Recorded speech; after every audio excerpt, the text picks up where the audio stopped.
Hello, welcome back. In this video, we are going to talk about adiabatic expansions. And this is really to be able to compare to the isothermal expansions that we talked about in the last video.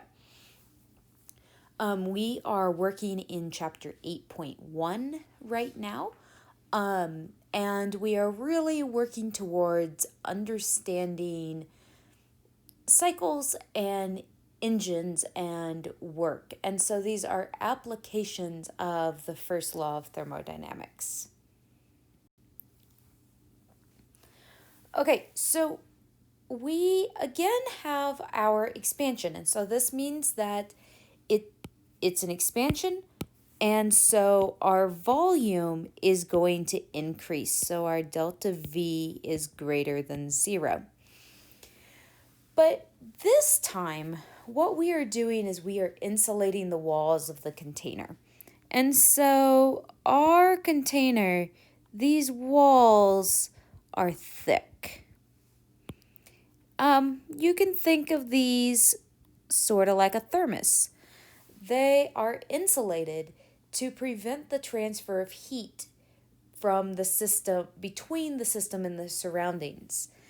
And so with this, we know from the first law of thermodynamics that dq, as long as it's reversible, is equal to TdS.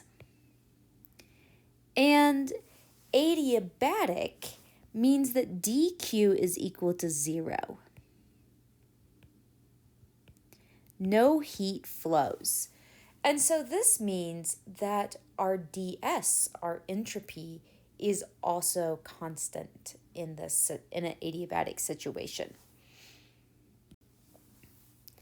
Okay, so let's start back at the first law of thermodynamics, where dE is equal to dQ plus dW. And because it's adiabatic, we know that dQ is equal to 0. And so dE is equal to dW. And from before, we know that W, as long as it's reversible, is negative of the integral of PdV. So we should be able to use something like the ideal gas law, and we can substitute in, and we can get that work is equal to negative nRT, natural log of V2 over V1. Turns out it doesn't work like that, because temperature in this case is not a constant. This worked for isothermal because our temperature was remaining constant and our heat was flowing. In this case, our heat isn't flowing, so our temperature is changing. And so now we have too many variables and not enough equations. Okay, so what do we do? Well, let's go back to our definitions. Another way of writing dE is that dE is equal to CV dt. Well, CV, so we have equation 1 where dE is equal to CV dt. And we also have equation 2, which is that work equation, because we know that dE equals dW, and dW is equal to negative nRT times 1 over V dV. So what we can do is we can set equation 1 equal to equation 2, and that gives us this equation. So now we are going to do the p-chemist trick. Not really a trick, but the p-chemist math. And we're going to put the temperatures on one side and the volumes on the other side. So basically, I'm dividing both sides by T. And then I'm going to integrate both sides. And so that gives me CV times the integral of 1 over t dt is equal to minus nr times the integral of 1 over v dv. Now, with some algebra and some log rules, your book works through these, but we can rearrange this. I promise this step here, if I can spell, is algebra. And we can get an expression for the new volume for V2 in terms of P2 and P1 and these heat capacities.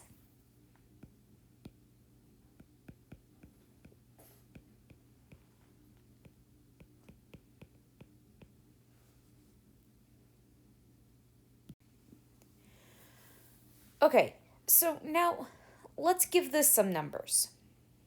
So we are going to start with the same conditions that we did in our isothermal expansion. So we have a initial pressure, volume, moles, and temperature. And I'm going to tell you that the pressure becomes 1 bar at the end. But really, this should be 2, and this should be 2. But now we're going to have to find V2 and T2. And in this case, our moles are going to stay constant. We've got a sealed container. Our moles aren't going anywhere. So if we start with the equation that we derived in the last slide, we can get CV and CP from the equipartition. So if we have a monatomic ideal gas, CV equals 3/2 R and CP is 5/2 R. So I can plug and chug, and it turns out that I now can get my V2, my final volume.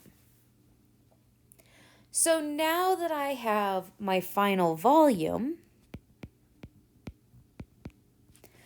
I can stick things in and I can use the ideal gas law and I can find my final temperature.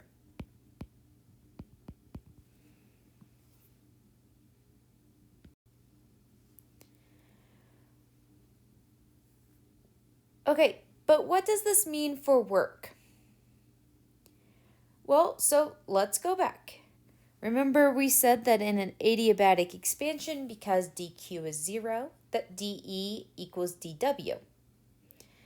Well, so now we know that that dE is equal to CV dt, and so therefore work is equal to the integral of CV dt. Well, we get CV from the equipartition theorem, and we can integrate dt, and so we get that work is equal to 3/2 nR times T2 minus T1. Now, this guy, remember, is equipartition.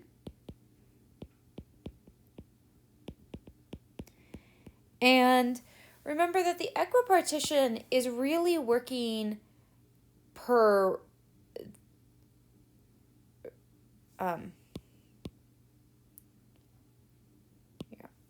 So the equipartition really is working per mole or per molecule. And for our units to work out, we've got to add this in, which are our moles. And that's so that our units of our R are going to cancel out, leaving us with energy at the end. So if we plug and chug, we get that work is negative 2.23 kilojoules.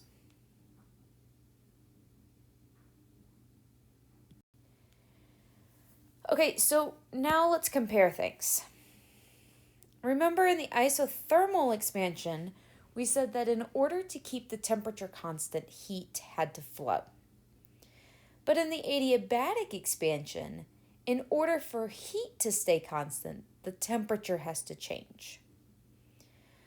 And so, as the expansion happens adiabatically, the temperature drops.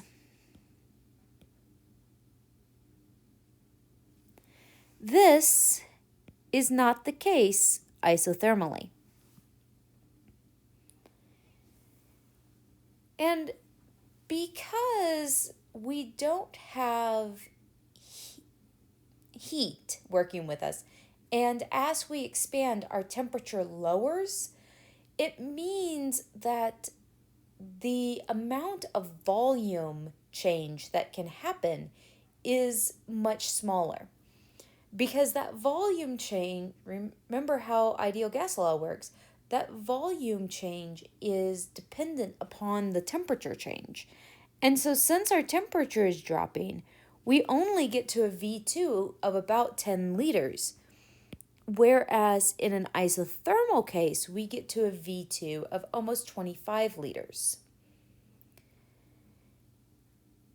And the other piece of this is that because heat's not flowing, a lot less work is being done.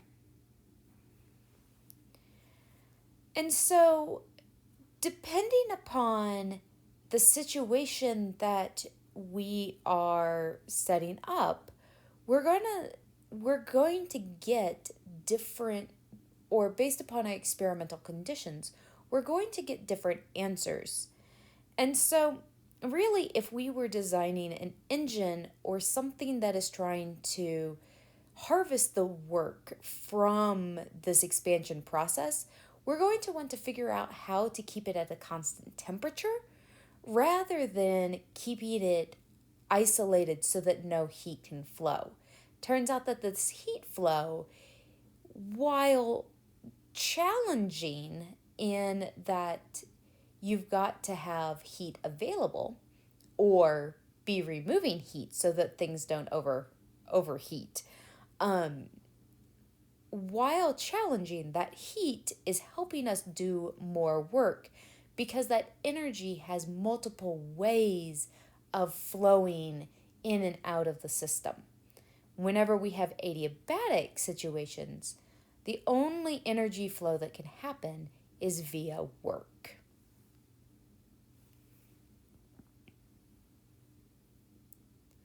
Okay, so now you have the information that you need to be working on the rest of homework 4.